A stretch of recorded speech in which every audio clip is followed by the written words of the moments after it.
Okay kids, so here it is, the August Universal Cycle Forecast.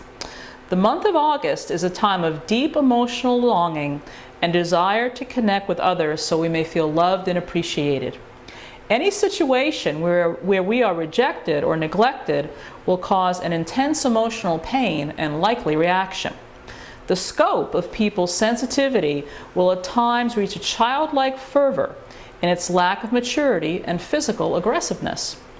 This reaction and expression will play itself out in scenarios of possessiveness to the point of rage if you challenge someone's emotional turf. Have you ever seen a child who's just had its pacifier taken away from it? Now you get the picture. The river may be raging, however, we need not get caught up in all the current events. By resting lightly on the water, we can maneuver through any whitewater rapids that may come our way. By not reacting, we conserve our precious energy resources. The number 8 of this month represents issues of power, finances, and fearlessness.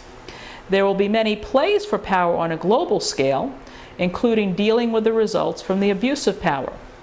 Every stem has a root, and many of the roots will be revealed at this time.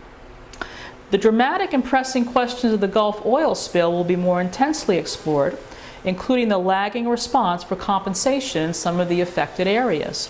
It's going to be a hot summer on more than one level. We will further be asking ourselves why we have been tolerating the imbalance or abuse of power in our relationships. And in the classic 1976 movie Network, a woman sticks her head out of a New York City apartment and screams, "I'm mad as hell and I'm not going to take it anymore." Watch for this phenomenon coming to a window near you. And you can also watch this film clip on YouTube. We can only bear so much injustice before we or a system begins to break down, and the month of August is a straw that broke the camel's back season of time. As a humanity, we are facing increasing upset and turmoil. Many response systems are being stressed to the limit. Self-reliance is one of the greatest assets you can develop within yourself. There can be evolving situations where for a stretch of time you're on your own. How will you find your way? When a baby eagle is born, there is a fluid which surrounds the eyes that later hardens into part of the supportive eye structure.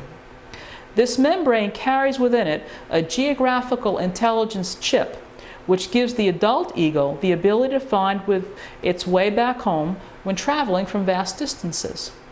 Keyed into the bird's sensory awareness is the longitude and latitude of its birthplace, and if the bird begins to get off track when returning home, it will experience a dull throbbing sensation till it corrects its course of flight. Would you like to go home? We all long for that warm and cozy place where we can rest our head and feel safe and secure. Our soul longs to go home after this life and be reunited in the love of the divine. As we are all moving through this unique time and space on planet Earth, it is important to develop our own sensory system so the journey may be joyful. The wear and tear incurred by sending our soul on a forced march to an emotional mirage, which evaporates in the heat of reality, carries too high a price these days. Loving yourself enough to say no to that which is draining or demeaning is the first step towards opening a space in your life which is nurturing and abundant. The mantra Om So Hung is the way to keep your internal compass clear this month. Yogi Bhajan has said that correctly chanting this mantra for just 3 to 5 minutes is enough to redirect the flow of the psyche towards the infinite. Flying above the turbulence is ideal, as the effects of emotional wind shear will cause too much pain and suffering. So take out that spiritual flight insurance before you start your day, and you'll always be okay.